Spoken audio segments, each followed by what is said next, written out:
Muy buenas noches, ¿cómo están? ¿Bien? ¿Contentos? Gloria a Dios, ¿verdad? Muy bien, acompáñeme por favor al libro de Hechos, capítulo 6, versículos del 1 al 7. Este es el pasaje que vamos a estudiar esta noche. Hechos, capítulo 6, versículo del 1 al 7.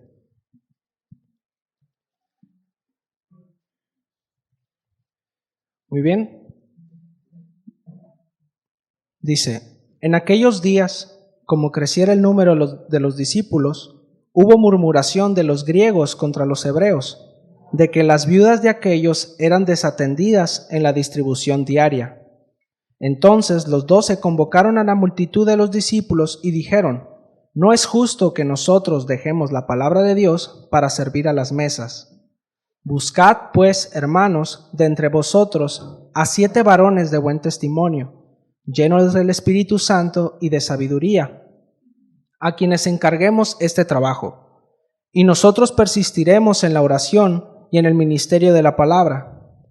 Agradó la propuesta a toda la multitud y eligieron a Esteban, varón lleno de fe y del Espíritu Santo, a Felipe, a Prócoro, a Nicanor, a Timón, a Pármenas y a Nicolás, prosélito de Antioquía, a los cuales presentaron ante los apóstoles, quienes orando les impusieron las manos. Y crecía la palabra del Señor, y el número de los discípulos se multiplicaba grandemente en Jerusalén. También muchos de los sacerdotes obedecían a la fe. Muy bien, vemos aquí a la iglesia primitiva, ¿verdad? Encontrándose con una nueva adversidad. Conforme el número de los discípulos aumentaron, también lo hicieron las necesidades en la iglesia, que luego éstas se transformaron en problemas y estos a su vez dieron la entrada al pecado. Ahora aquí nos vamos a dar cuenta de cómo la sabiduría que proviene de lo alto se impuso ante la presión que ejercía las circunstancias de aquel tiempo, ¿sí? Y cómo Dios a través de su Espíritu Santo utilizó este atropello entre los creyentes para reafirmar su obra y edificar su iglesia, así como lo sigue haciendo hasta el día de hoy. Así que pidámosle al Señor que en esta enseñanza Él nos hable de manera puntual, mientras degustamos de su palabra y que seamos edificados como lo fueron nuestros hermanos de hace 2000 años. ¿Les parece? Bueno, vamos a cerrar nuestros ojos y a pedirle al Señor. Te damos gracias, Señor, por este tiempo, Señor. Gracias, Padre, por tu palabra, porque tú nos das, Señor, lo que necesitamos. Tú nos muestras, Señor, nos das sabiduría en ella, Señor, y podemos caminar, podemos andar, Señor, en tu voluntad. Ruego, pues, Señor, que tu palabra, Señor, llegue pronto, Señor, a nuestro corazón y atendamos, Señor. Sabemos que tú tienes cosas para nosotros el día de hoy, Señor, y no queremos perdernos, Padre. Danos luz, Señor, y que tú seas glorificado en medio de nosotros, Señor. Ese es el objetivo principal, Señor. Que la alabanza y la gloria sean para ti, Señor, en el nombre de Jesús. Amén. Muy bien. Versículo 1 dice, en aquellos días, como creciera el número de discípulos, hubo murmuración de los griegos contra los hebreos, de que las viudas de aquellas eran desatendidas de la distribución diaria, ¿verdad? Bueno, estos días que se mencionan aquí, se estima que ya han pasado alrededor de unos 4 o 5 años desde la ascensión de Jesús y la llegada del Espíritu Santo en Pentecostés. ¿Se acuerdan?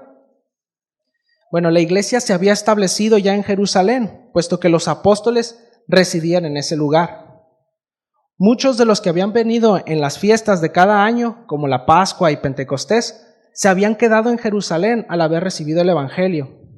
Algunos hasta vendieron sus propiedades de donde vendían para quedarse ahí y formar parte de la comunidad que Dios había edificado en Jerusalén. O sea, antes no era de que había una iglesia allá en Egipto, había una iglesia allá en Atenas, no, todo estaba concentrado en Jerusalén. Estamos hablando de los primeros años del cristianismo. Entonces, pues muchos que llegaron aquí como en Pentecostés, que venían de muchas regiones a la fiesta, bueno, en ese entonces, pues escuchaban el evangelio y se bautizaban, pero no decidían no irse por estar en comunión con los hermanos, ¿no? Aquí vemos un gran sacrificio que hacían estos primeros creyentes, ¿verdad? Es decir, acá está la palabra de Dios, pues allá me voy, y allá estoy, ¿verdad? Entonces, esto pasaba, los apóstoles solían predicar el evangelio en el templo, específicamente en el pórtico de Salomón, muy a pesar de las constantes amenazas del Sanedrín, ¿sí? Pero parecían inconmovibles, puesto que Dios les había concedido la petición que habían hecho en el libro de Hechos 4, 29 al 30. Se los leo, si gustan acompañarme también. Hechos 4, 29 al 30. Unas páginas atrás.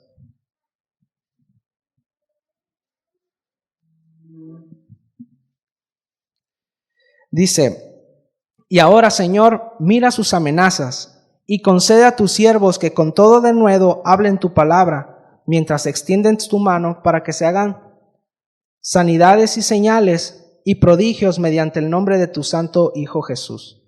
Sí, recordamos, ellos externaron al Señor esta necesidad, acababan de ser amenazados y Dios les concedió. Por lo tanto, el número de los discípulos iba cada día en aumento.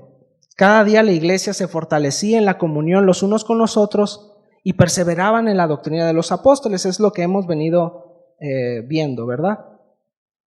Ahora, aquí habla en el versículo 1 de Hechos 6 que hubo murmuración de los griegos contra los hebreos. Ahora, ¿a quiénes se refiere?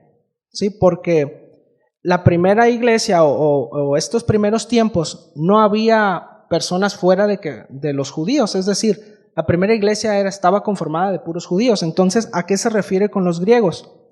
Si analizamos bien en el libro de los Hechos, el evangelio no se había inaugurado a los gentiles todavía. Lo vemos en el capítulo 10, cuando, si lo han leído, Pedro tiene un encuentro con Cornelio. Lo veremos más adelante. Entonces, ¿a quiénes se refiere? Si todavía los gentiles no entraban en el evangelio, si revisamos en la versión de la Biblia de las Américas, podemos ver que dice: al multiplicarse el número de los discípulos, surgió una queja de parte de los judíos helenistas en contra de los judíos nativos, porque sus viudas eran desatendidas de la distribución diaria de los alimentos. Entonces, en esta versión se maneja a los griegos como judíos helenistas y a los hebreos como judíos nativos, ¿sí? Ahora, pues, ¿quiénes eran estos judíos helenistas y judíos nativos? Los judíos helenistas son aquellos que eran fuertemente influenciados por la cultura griega. Son de ascendencia israelita, pero oriundos de otras partes del mundo. Hablaban principalmente griego, algunos hablaban hasta hebreo, pero por lo regular no hablaban arameo. Muchas veces se trataba de judíos que habían sido dispersados en las diásporas, ¿sí? Algunos venían desde Babilonia, cuando hubo la deportación de Nabucodonosor. ¿Se acuerdan ahí cuando Daniel estuvo allá en Babilonia? Bueno, algunos cuando retornaron a Jerusalén, otros se quedaron allí y practicaron su judaísmo en ese lugar. Es por eso que algunos deducen que los famosos reyes magos, que no eran reyes ni eran magos, sabían acerca de las profecías del Señor. ¿Por qué? Porque tenían la información, porque tenían la palabra allá. Bueno, eran gentes de distintas partes del mundo que venían a Jerusalén a festejar las fiestas principales.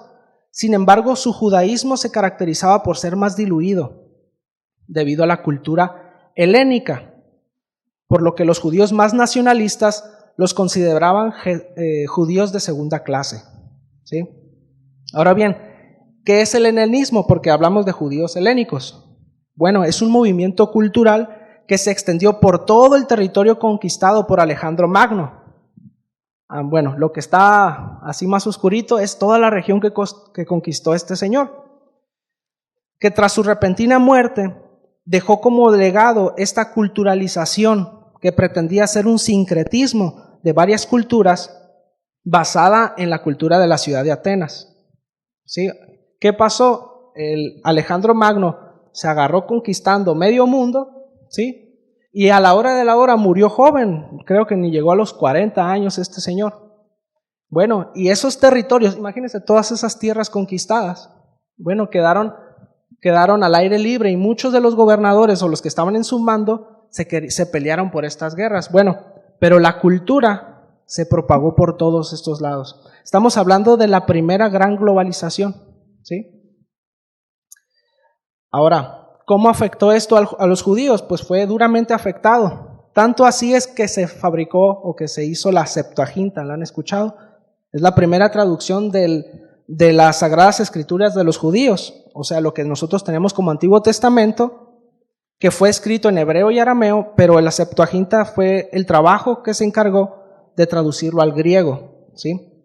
Ahora, hubo fuertes divisiones entre los judíos que querían adoptar esta cultura helenista. Sin embargo, habían otros que veían esto como una asimilación y atentaría contra la preservación del judaísmo como tal.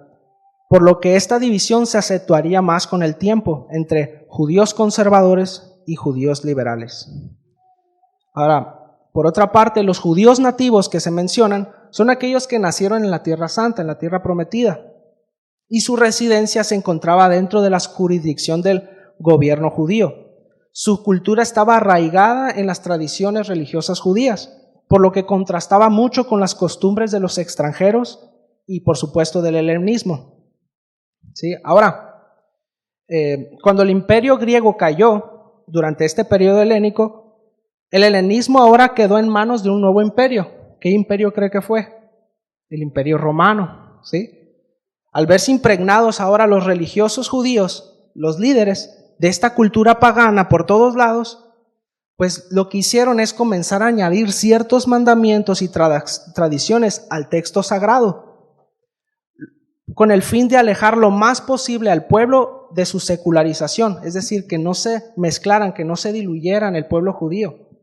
Y hasta cierto punto funcionó, pero es de aquí de donde nacen muchas de las escuelas del pensamiento y sectas judaicas, que son como la de los fariseos, los saduceos, ¿sí? Es por eso que esto se vio muy marcado en este tiempo, ¿sí? Con el fin de que no se perdiera el judaísmo, ¿va? Entonces, por eso es que Jesús recriminaba a estos fariseos porque añadían tradiciones de hombres al texto y las ponían como palabra de Dios, pero eran simplemente barandales para que el pueblo no se perdiera, no se fuera para allá. Si, por ejemplo, el mandamiento de Dios consistía en no adorar a ídolos o no practicar cosas que los paganos hacían, bueno, estos barandales les decían, no te sientes ni a comer con ellos, no convivas con ellos. Entonces había estas tradiciones humanas que, bueno, al final de cuentas guardaron un tanto al pueblo, pero lo que pasó es que desconectaron a muchos de la comunión con Dios. Ahora, ¿por qué todo esto? Porque así podemos nosotros dimensionar más o menos cómo estaba la iglesia en ese entonces. Y espérense con lo que entraron los gentiles en la iglesia, ese todavía fue otro show. Entonces la iglesia en los primeros años tenían esta división, ¿sí? Ahora, tal vez unos de los judíos nativos, probablemente toda la vida habían escuchado, mira estos judíos liberales que vienen a las fiestas y mira, no tienen las buenas costumbres de un judío de verdad. En cambio otros, esos judíos conservadores de allá, ¿no? Sí, que se creen mucho por lavarse las manos, ¿no? Entonces, había esta discrepancia en cada uno de ellos. Ahora nosotros, todos tenemos inercia, ¿sí? Nuestro contexto cultural es inevitable y es innegable. Aun cuando hayamos venido a los pies de Cristo, hay sesgos en nosotros, hay maneras de pensar que conforman nuestra parte de ser. Ahora, ¿Dios estará ajeno a todo esto? No. Dios sabe cómo somos y de dónde venimos y con quién fuimos educados y a qué escuela fuimos, etcétera, etcétera. Pero Dios desea que nosotros aprendamos a relacionarnos unos con otros y a someternos al llamamiento de Dios para que podamos convivir en armonía. Qué bueno es Dios, ¿verdad? Él no nos quita y nos hace todos parejitos. En esa diversidad Él nos capacita y nos habilita para trabajar, ¿sí? Bueno, volvamos al texto. Hechos capítulo 6, versículo 1. Ya están ahí, ¿no? Pero le voy a tomar agua.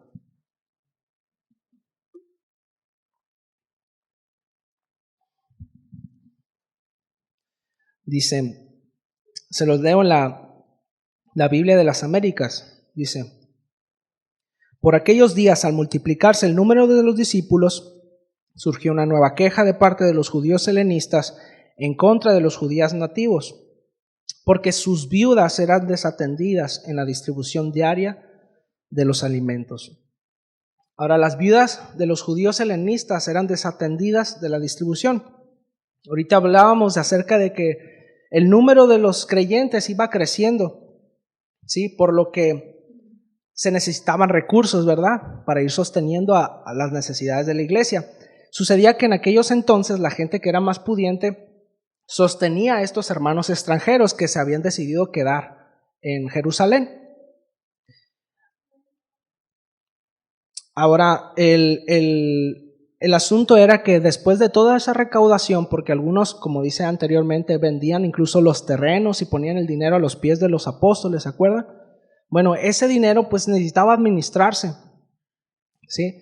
Entonces, esa necesidad, pues probablemente al principio se podría cubrir fácilmente por los apóstoles, pero al pasar el tiempo con el número tan grande de gente, pues eso ocupa tiempo, ocupa sabiduría, ocupa atenderse completamente o se hace de manera deficiente, que es lo que comenzó a pasar en este entonces.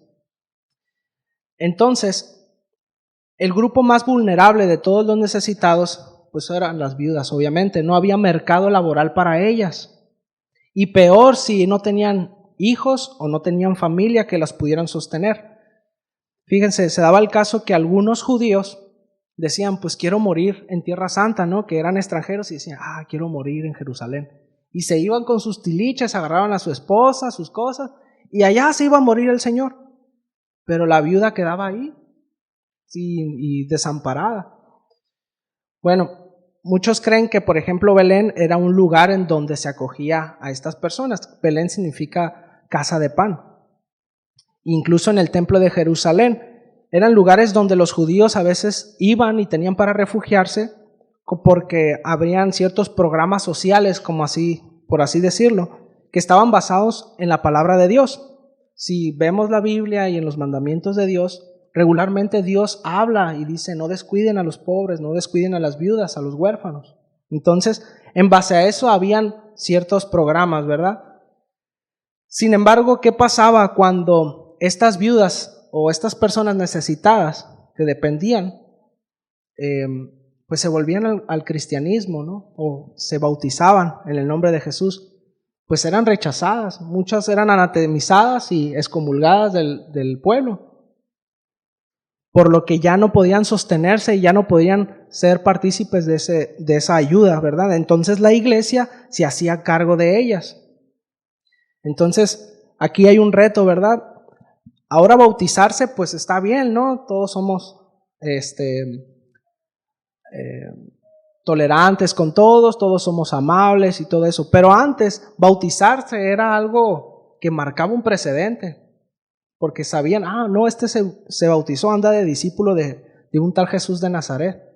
Entonces implicaba cosas. Entonces ahí por eso la importancia que marcaba en Hechos de bautícese, arrepiéntese y bautícese. No es porque el bautismo diera un poder espiritual como tal, pero sí marcaba un precedente. ¿Ok? Ahora, es obvio que cuando crece la comunidad, crecen también las necesidades.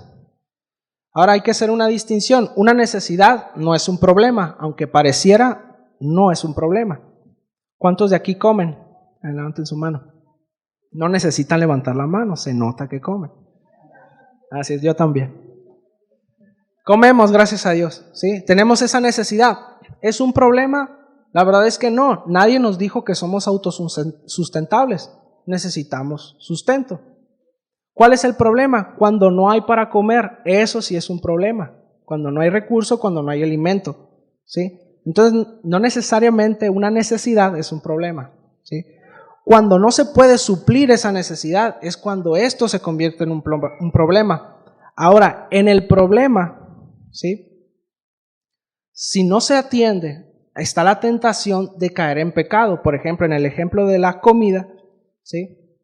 No tengo para comer, tengo este problema. ¿Cuál es la tentación? Pues robar, ¿no? Porque puedo trabajar, puedo hacer negocios, puedo pedir incluso prestado, ¿no? Puedo pedir limosna, pero robar, eso ya es pecado, ¿sí?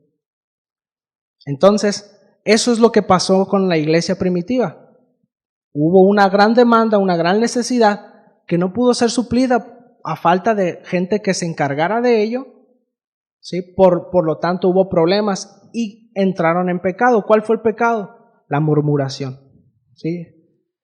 En nuestra congregación local sabemos que existen necesidades. A ver, levanten las manos. ¿Existen necesidades?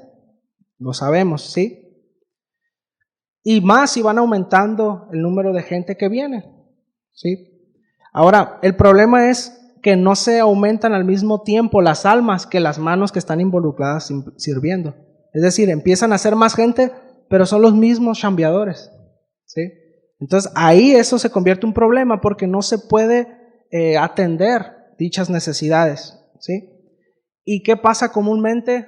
La murmuración, ¿sí? No, mira, me gustaría que fuera así las cosas, no, mira, falta esto, falta esto otro, no, a mí me gustaría, no, si yo estuviera, ¿sí? Y el corazón del hombre es así, tendemos a hacer eso. Entonces, hay que guardarnos de la murmuración. Dios le dio la sabiduría a la iglesia del primer siglo para atender esta necesidad y salir victorioso ante este conflicto. Vamos al versículo número 2 de Hechos 6, por favor.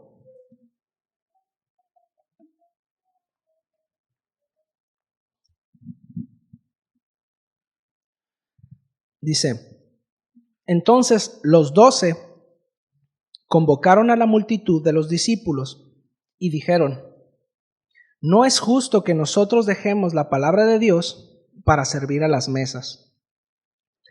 Ahora, este grupo de los 12 se refiere obviamente a los 12 apóstoles, ¿sí?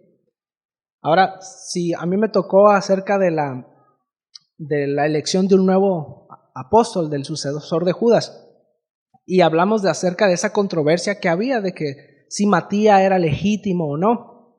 Bueno, aquí Matías ya está contado con los 12, así que Pablo todavía ni figuraba, así que punto para Matías, ¿verdad?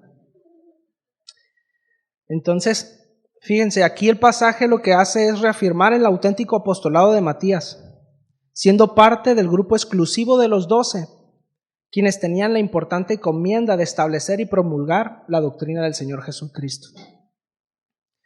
Fíjense, ahí en la encomienda que Jesús les dio en Mateo 28, del 19 al 20, yo se los leo. Jesús les dijo, lo saben, id pues y haced discípulos de todas las naciones, bautizándolos en el nombre del Padre, del Hijo y del Espíritu Santo, enseñándoles a guardar todo lo que os he mandado, y aquí yo estoy con vosotros todos los días hasta el fin del mundo. Podemos imaginar que Matías estaba entre los que estaban escuchando este mensaje, ¿sí? Todavía no figuraba en los 12, pero ahí estaba, porque al momento de elegirse a un nuevo apóstol, ese era un requisito, debía haber estado con ellos desde la ascensión. Entonces, a mí lo quise mencionar porque se me hace un tanto enternecedor, ¿verdad? Este hermano Matías, que a lo mejor no figuraba con los 12 y a lo mejor algunos lo pudieron haber menospreciado, pero Dios lo puso en ese lugar. Qué importante es conocer nuestra posición y hacer nuestro deber. Ahora, lo que hicieron los apóstoles no es simplemente, es que no queremos servir a las mesas o no se nos antoja o un capricho, no, yo me encargo de la palabra. No, era simplemente que ellos iban a descuidar la encomienda que Dios ya les había dado, ¿sí? Hemos escuchado el ejemplo del fútbol, ¿no? A lo mejor eres muy buen portero, ¿no? Y tu lugar es la portería. Pero se te antoja mucho meter un gol, ¿no? Y ves que el delantero nomás no mete goles. Pues ahí descuidas la portería por ir a meter goles. Pues ¿verdad que no? Bueno, es importante conocer nuestra posición y hacer bien nuestra labor, ¿sí? la frase que dicen ahí, no es justo que nosotros dejemos la palabra de Dios para servir a las mesas, en la traducción de la Biblia de las Américas, dice de esta manera, no es conveniente que nosotros descuidemos la palabra de Dios para servir a las mesas. No es conveniente, ¿sí? No le conviene a nadie que los encargados de suministrar la palabra de Dios al pueblo dejen ese puesto y esa tarea vital para administrar los recursos de la iglesia, porque eso significa servir a las mesas, ¿sí? Como mencioné hace un momento, los apóstoles, si bien en el principio sí tenían injerencia en eso, porque como dije, vendían las propiedades y se lo traían a los pies de los apóstoles. Y también el suceso que pasó con Ananías y Zafira. Pedro, ¿qué tenía que hacer ahí involucrado en todo eso? Bueno, es porque apenas la iglesia estaba creciendo y también los apóstoles estaban involucrados en esa área. Pero ya estamos hablando, si la primera predicación fueron 2,000, 3,000 personas que se convirtieron, aquí ya han pasado 5 años de eso. ¿Cuánta gente era? Entonces definitivamente no es porque despreciaban esa labor, sino porque no se darían abasto para hacerlo. Descuidarían tanto una cosa como la otra, ¿sí? Ahora nosotros debemos entender también nuestra posición, nuestro llamado delante de Dios. Porque si bien todos debemos estar dispuestos a servir en el área que sea, Dios nos llamó a algo en específico. ¿Cuántos lo creen? ¿Sí? Entonces no podemos descuidar lo más importante o lo que Dios nos llamó por atender algo urgente. Los apóstoles entendieron esto y actuaron según la palabra de Dios, porque curiosamente pasó algo similar en Éxodo 18. Si usted recuerda el pasaje, Moisés atendía todas las peticiones de todo el pueblo, imagínense, millones de gentes, y todo el día estaba atendiendo y dándoles palabra de Dios, de sol a sol. Era un trabajo muy arduo y su suegro Yetro le dijo, oye, no, pues te vas a acabar, te vas a morir jovencito, ¿no? Le ha de haber dicho, no, pon a gente, delega esa responsabilidad. Bueno, muy seguramente los apóstoles tenían esto en mente cuando decidieron delegar y encomendar esta tarea a 7 personas, 7 diáconos. Los discípulos seguramente estaban atentos a la palabra, a la predicación y a la oración. Miren, si los azotes no pudieron detener el denuedo de la predicación de los apóstoles, pues tampoco lo haría un problema administrativo, ¿verdad? Entonces ellos estuvieron atentos a la sabiduría que proviene de lo alto en lugar de atender una situación que, si bien es importante, no puedes descuidar lo importante por lo urgente. La encomienda de los apóstoles o el consejo fue, en el versículo 3, buscad pues, hermanos de entre vosotros, a 7 varones de buen testimonio, llenos del Espíritu Santo y de sabiduría, a quienes encarguemos este trabajo. ¿Sí? Los discípulos tuvieron a bien buscar a estos hombres con las siguientes características. Dice en primer lugar, busquen de entre vosotros. Ese es el primer requisito, que sean de entre vosotros, de buen testimonio, llenos del Espíritu Santo y llenos de sabiduría. Ahora, esto de entre vosotros, esto pues excluye definitivamente a los incrédulos, a los que no están en la fe. También excluye a los simpatizantes, o sea, un simpatizante no se puede encargar de esta tarea. Tampoco una visita en la iglesia no se puede encargar de esa tarea. Tampoco un calientabancas, ¿sí? Deben ser gente de entre los discípulos, es decir, que están siendo discipulados por Dios en Cristo. Ahora, también otro requisito dice que sea de buen testimonio, como dice Pablo, tanto de los de adentro como de los de afuera, que tengan buena fama de ser personas íntegras y su casa esté bien ordenada. Ahora, esto excluye obviamente a los que andan en pleitos, a los que andan en disensiones, los que andan desordenados, los que no refrenan su lengua, los que andan en concubinato, en unión libre, etcétera, etcétera, etcétera. Gente carente de carácter, gente desordenada. Si bien pudieran ser hijos de Dios, pero no son aptos para hacer este trabajo. les hace falta carácter, ¿sí? Como que va subiendo el estándar. No pueden ser de los de afuera y tienen que ser de buen testimonio.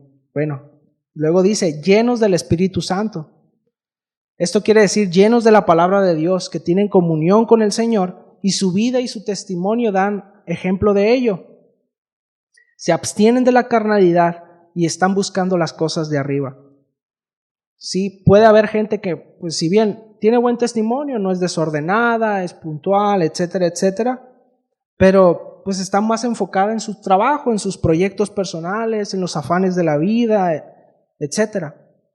Entonces, esta gente pues no podría cumplir este cargo porque tiene que ser gente llena del Espíritu Santo, es decir, que sus ojos estén puestos allá arriba, que sean guiados por el Espíritu Santo. Y por último dice que sean llenos de sabiduría. Se requiere sabiduría para hacer la obra del Señor. Los que estamos sirviendo sabemos esto, ¿verdad? Necesitamos sabiduría para obrar. Ahora, se pudieran tener todos los requisitos anteriores, o sea, ser de entre los hermanos, ser de buen testimonio, incluso llenos del Espíritu, pero a lo mejor la encomienda que Dios está dando o el trabajo que Dios está demandando, pues a lo mejor no es tu área o no es donde Dios te quiera poner, ¿sí? Eres una persona que sí está siendo discipulada, que tiene buen testimonio, pero no es el trabajo que Dios quiere para ti. Dios nos dio un llamado a cada quien en lo particular, ¿sí? Tal vez seas un buen elemento, pero para otra área. ¿Cuántos quisieran servir en el área de la predicación, por ejemplo? ¿Sí? A lo mejor pues yo deseo servir en el área de la predicación, pero pues tengo problemas para dar a entender lo que quiero decir. Pues hay que considerar entonces si ese realmente es mi lugar. Ahora, no estoy diciendo que si tienes esos problemas para hablar, no hay manera de que llegues a ser instrumento en esa área. Lo que estoy diciendo es que aún Moisés se vio en la necesidad de que Aarón hablara a él por el pueblo, ¿sí?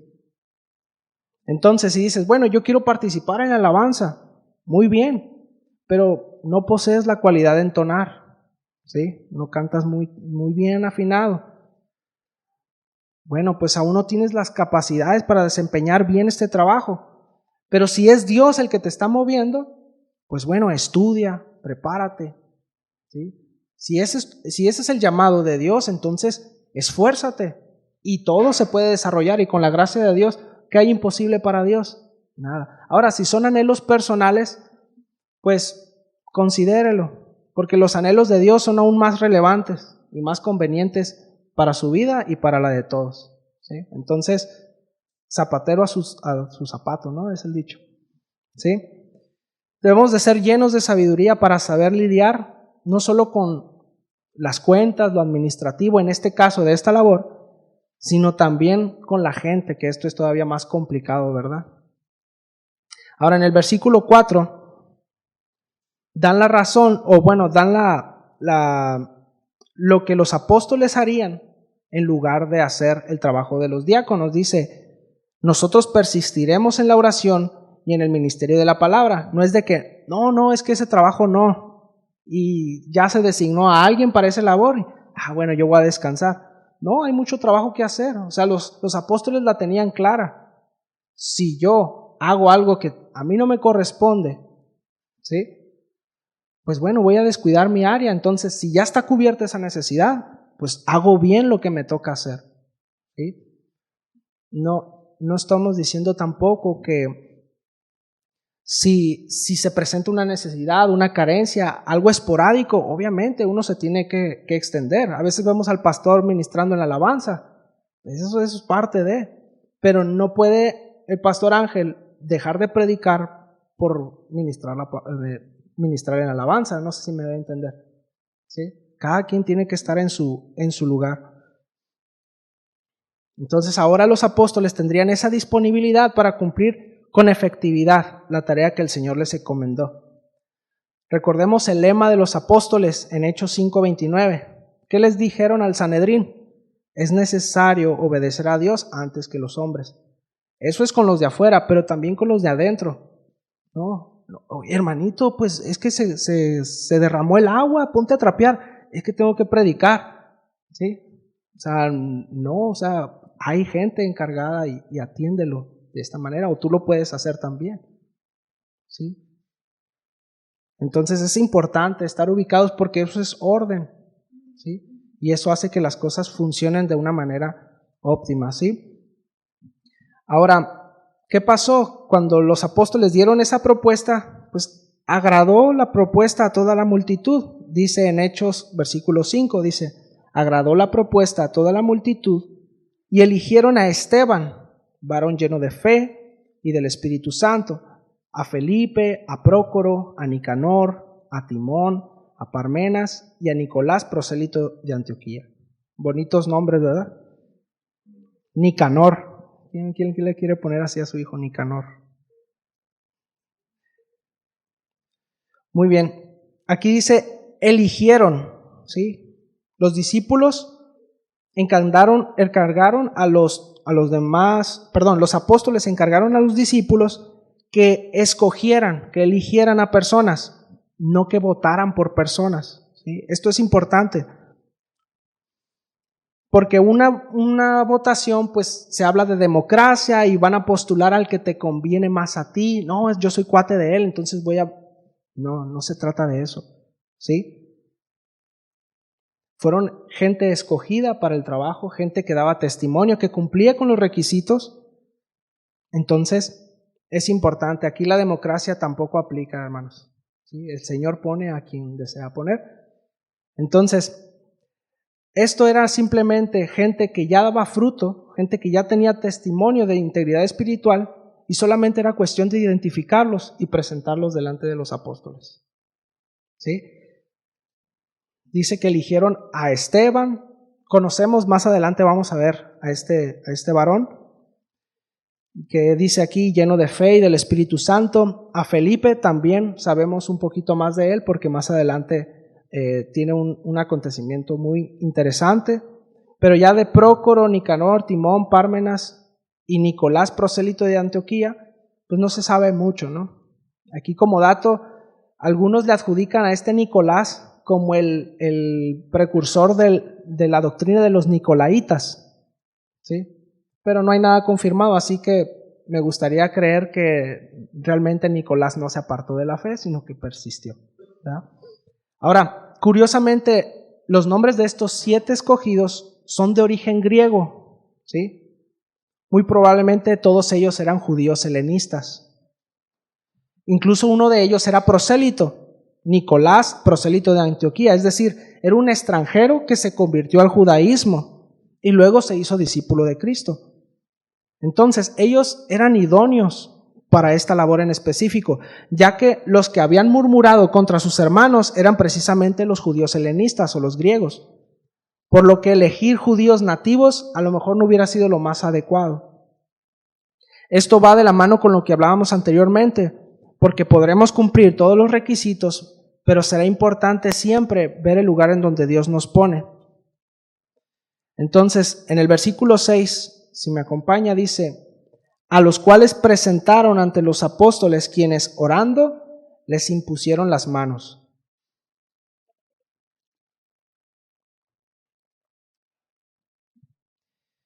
Muy bien. Les impusieron las manos. Esto se asocia regularmente con 3 aspectos. La sanidad, ¿sí? La Biblia habla acerca de imponer las manos para que se dé la sanidad. En Marcos 16:18 dice, sobre los enfermos pondrán sus manos y sanarán. Esto lo dice Jesús a sus discípulos. También otra cosa que se asocia con la imposición de manos es el don del Espíritu Santo. En Hechos 8:17 dice, entonces les imponían las manos y recibían el Espíritu Santo. Y por último está la ordenación, o sea, esto se imponía las manos para ordenar un servicio en lo particular, que este es el caso. La imposición de manos es esta ordenación que viene a darse por el reconocimiento oficial de la autoridad de la iglesia sobre aquellas personas que ya han sido reconocidas por la iglesia misma. O sea, no es una noticia nueva, no es un espectáculo, no, simplemente es el reconocimiento oficial de la autoridad. Esto no imparte algún poder y hace que pasen cosas distintas, no, simplemente es ese asunto, ¿no? De legitimar cierto ministerio, cierta ordenanza. Ahora, en este sentido es lo que Pablo hace cuando le insta a Timoteo que no imponga las manos con ligereza. En 1 Timoteo 5:22, si gustan acompañarme, 1 Timoteo 5:22.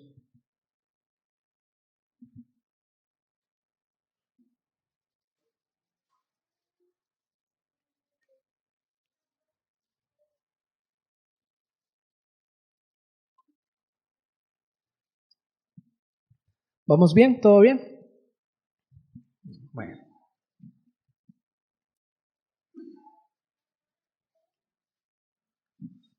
Le dice Pablo a Timoteo: no impongas las manos sobre nadie con ligereza, compartiendo así la responsabilidad por los pecados de otros.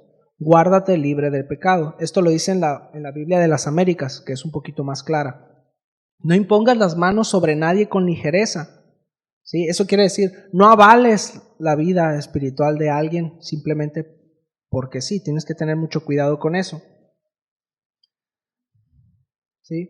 Bueno, aquí los apóstoles tuvieron a bien hacerlo y fueron recompensados por ello, actuaron de manera ordenada. Dice en el versículo 7, y crecía la palabra del Señor y el número de los discípulos se multiplicaba grandemente en Jerusalén. También hubieron muchos de los sacerdotes que obedecieron a la fe. Ahora, pues queremos imitar, ¿verdad?, a Cristo en primer lugar, pero también a cuando un hermano hace las cosas bien. Y aquí vemos el resultado que fue bueno en los apóstoles y en la iglesia de ese entonces. Por lo que cabe a nosotros ahora decirnos cómo podemos proceder de manera adecuada, ¿sí? ¿Cómo podemos imitar este ejemplo? Bueno, en primer lugar, ante las problemáticas, aunque no se especificó cómo lo hicieron, pero estas necesidades, estos problemas se presentaron ante la autoridad de la iglesia, ¿sí? Se enteraron de gente que estaba murmurando, que estaban hablando, y eso es un fuego que va a contaminar, que va a quemar toda la iglesia. Entonces dijeron, pastor, apóstoles, pasó esta situación, ¿no? Se está murmurando, se está hablando y hay que impedir que esto continúe, ¿sí? También es importante,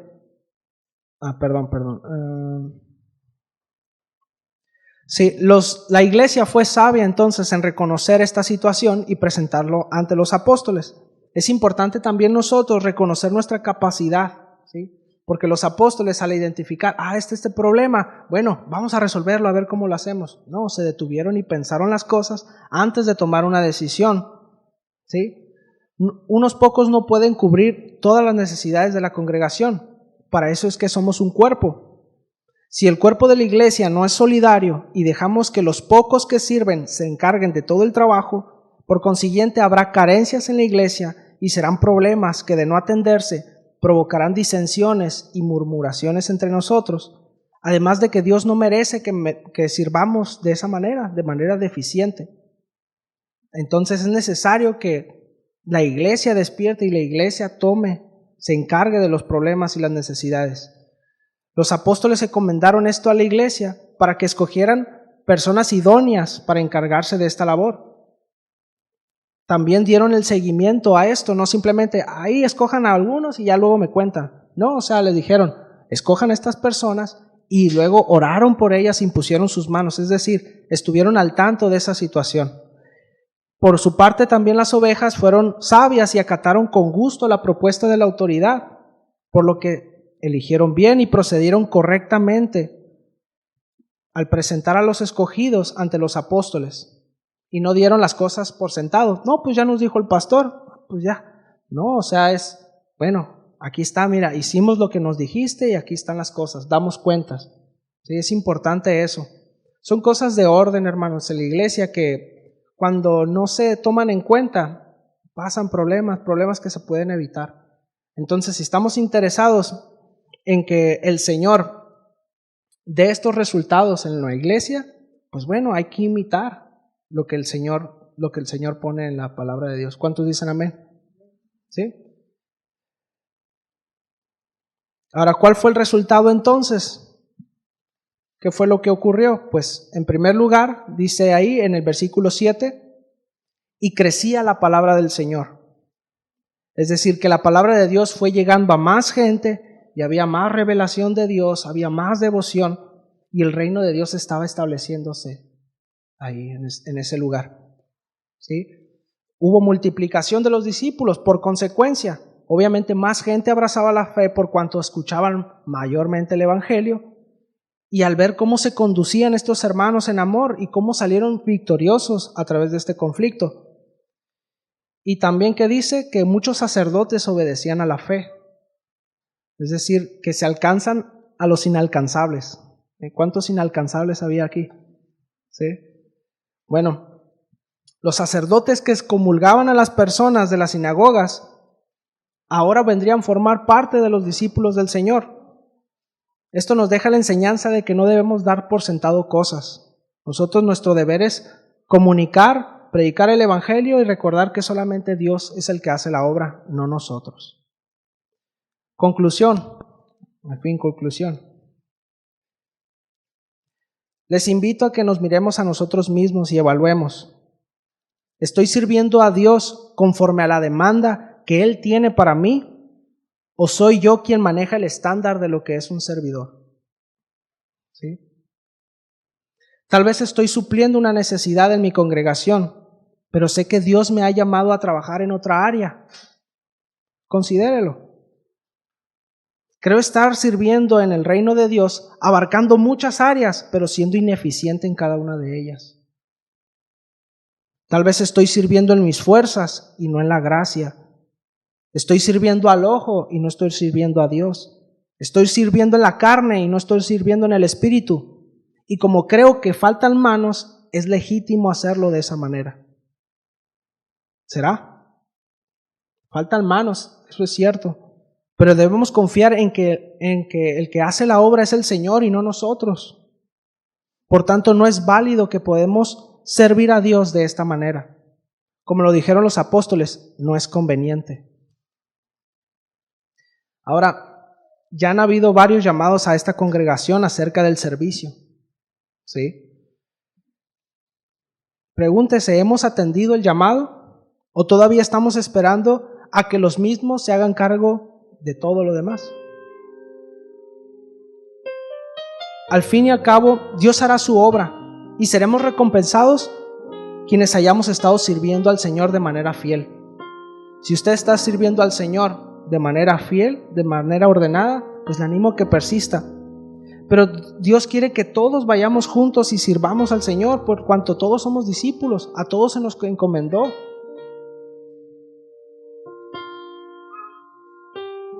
Dios desea que demos respuestas, que vayamos madurando, que vayamos creciendo en fe y en devoción a Dios. Ahora, esto si realmente queremos ver los mismos frutos que vieron los discípulos del primer siglo. Pregúntese, ¿soy lleno de sabiduría para efectuar la obra que Dios me encomendó? ¿Soy lleno del Espíritu y de la palabra, tanto que mi corazón esté inclinado en las cosas de arriba? ¿Soy siquiera de buen testimonio, tanto de los de adentro como de los de afuera? ¿O todavía soy inmaduro y se tiene que batallar con mis debilidades de carácter, por lo que no se me puede encomendar ninguna responsabilidad? ¿O tan siquiera tengo presente que formo parte de la comunidad del Señor y no basta con asistir a 1 o 2 reuniones a la semana? Revisemos pues en dónde estamos parados, porque estos tiempos son difíciles. Y si no estamos firmes en el Señor, el enemigo arrasará con nosotros y con los nuestros de paso. Ahora, los líderes religiosos se vieron asediados por la cultura helenista y actuaron desde el temor, con una buena intención tal vez, pero alejando a la gente de la verdadera comunión con Dios. Hoy en día estamos en la globalización más grande que ha existido. Y quienes están al mando no es gente buena, no es gente que ame al Señor, sino todo lo contrario. Son gente guiados por Satanás que desean permear la sociedad con sus ideologías, y el riesgo de que seamos diluidos y disueltos entre toda esa contaminación está más latente que nunca. Muchos de los que proclamaban el evangelio con denuedo ahora contaminan y son tropezaderos para la gente. El enemigo se ha infiltrado en nuestras filas y ha hecho confundir a muchos, desviándolos de la fe. Les animo pues a que tengamos y entendamos cuál es nuestro lugar y permanezcamos firmes en el Señor. Les animo a no bajar la guardia, porque el que piense que está firme, mire que no caiga. Y oremos por quienes están al frente, hermanos, por la autoridad de la iglesia, que tome las decisiones desde la confianza en Dios y no desde el temor, porque está la tentación. Así que oremos por ellos para que vayamos juntos a un puerto seguro entre aguas turbulentas. ¿Cuántos dicen amén? Por último, les leo en Santiago capítulo 3, versículo 13 al 18. Se los leo en la Biblia de las Américas. Vimos que los discípulos, los apóstoles del primer siglo, actuaron en sabiduría. Dice Santiago capítulo 3, versículo 13, dice: ¿Quién es sabio y entendido entre vosotros? Que se muestre por su buena conducta sus obras en mansedumbre de sabiduría. Pero si tenéis celos amargos y ambición personal en vuestro corazón, no seáis arrogantes y así mintáis contra la verdad. Esta sabiduría no es la que viene desde lo alto, sino que es terrenal, natural, diabólica. Porque donde hay celos y ambición personal, allí hay confusión y toda cosa mala. Pero la sabiduría de lo alto es primeramente pura, después pacífica, amable, condescendiente, llena de misericordia y de buenos frutos, sin vacilación, sin hipocresía. Y la semilla cuyo fruto es la justicia se siembra en paz por aquellos que hacen la paz. El mundo mira el cielo desde la tierra. El sabio ve la tierra desde el cielo, teniendo los pies en la tierra. Saben, los problemas se ven tan pequeñitos desde el cielo. Tengamos los ojos puestos en el Señor, con la mirada celestial. Oremos, ¿sí? Señor, te damos gracias, Padre, por tu palabra. Gracias, Señor, porque tú nos hablas, Señor, y tú nos muestras tu voluntad, Padre. Aún a pesar de cómo somos, Señor, y cómo nos falta crecer, nos falta madurar, Señor. Pero tenemos la confianza, Señor, de que no está en nosotros, Señor, sino que dependemos de ti, Padre. Así que a ti venimos, Señor. A ti te rogamos, Padre. Deseamos hacer tu voluntad, Señor. Deseamos que seas glorificado entre nosotros, Señor. Y sabemos que no somos capaces por nuestra propia cuenta, Señor. Danos de tu sabiduría, Señor. Danos la inteligencia, Señor, para recorrer este mundo tan ambiguo, Señor, tan hostil. Danos la fuerza, Señor, y el denuedo como lo pidieron los apóstoles, Señor, para predicar el evangelio, Señor, para ser ejemplo, para mostrar tus virtudes, Señor, en un mundo perverso, Padre. Gracias, Señor, gracias, Padre, porque tú nos tienes en este lugar, Señor, y sabemos, Padre, que tú nos sustentas, Señor, que de no ser por ti, ninguno hubiera estado en este lugar, Señor, pero tu gracia y tu misericordia es lo que nos tiene hoy en día, Padre. Sea alabado, Señor, con nuestra voz, con nuestros pensamientos, Señor, con nuestra manera de andar. Queremos agradarte, Señor. En el nombre de Cristo Jesús. Amén. Muy bien, denle un fuerte aplauso a nuestro Dios.